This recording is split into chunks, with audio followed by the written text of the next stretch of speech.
Sir ভিতরে আসেন। তারপর তোমার আজকে রেজাল্ট দেওয়ার কথা, রেজাল্টের কি অবস্থা? স্যার রেজাল্টের অবস্থা তো খুব একটা ভালো না, কোনো মতে পাস করছি। আরে রেজাল্ট কোনো ব্যাপারই না।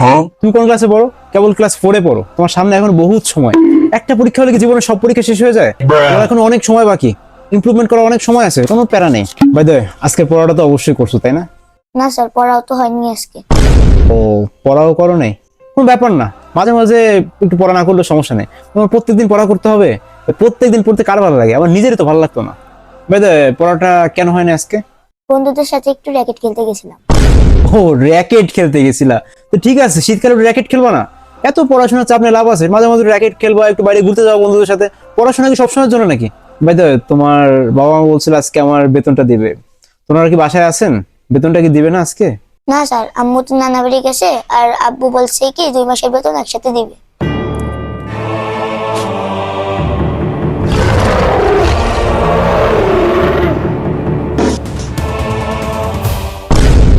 খারাপ করিস, পড়াশোনা করিস না, খেলাধুলা বন্ধ, ঘোরাঘুরি বন্ধ।